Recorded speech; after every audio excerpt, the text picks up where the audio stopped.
Welcome back. I'm pleased to have returning is Brock Eldon. He's a professor at RMIT University in Hanoi, and he's sharing his experience of Ground Zero at the Culture Wars, which is the name of the novella you put out explaining your experience. So thanks again for coming on.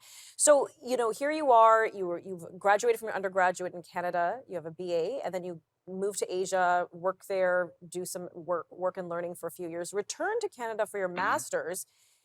What was your expectation going in for graduate studies? That everything would be fine, Canada would be as you left it, probably?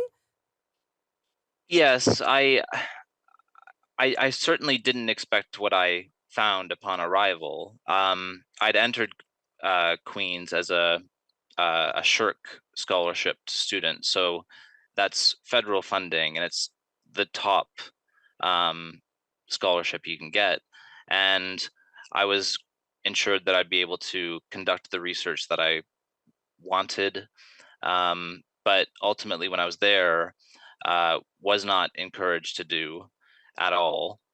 Um, and the I think the change, what I found was a shocking difference from what I had left. Um, During my BA, there were ideas that came up that I disagreed with, Hmm. but they were just ideas.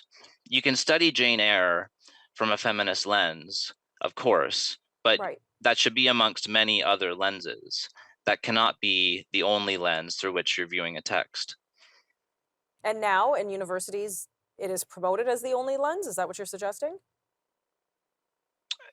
It certainly felt like it. It was all that was discussed. It was all that was represented in the course titles, gender or race. And I'm going to list some of these course titles off quickly here.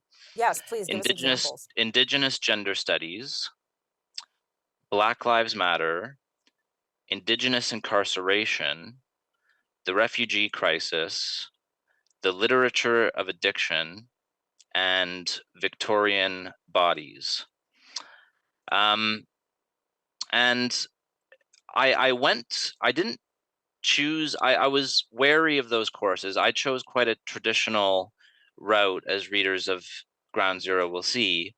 But when half or two-thirds of the course offerings have such a political bent to them, it bleeds over into everything.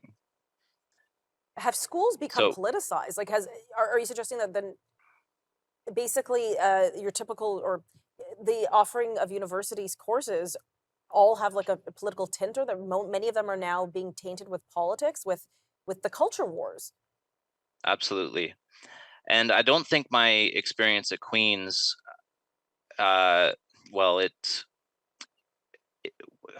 more recently, I applied for UBC's MFA in creative writing program, and that application required me to write an anti-racist uh, statement declaring how I would contribute to anti-racist literature, which it it's called anti-racist literature, but it would more aptly be called racist anti-racist literature.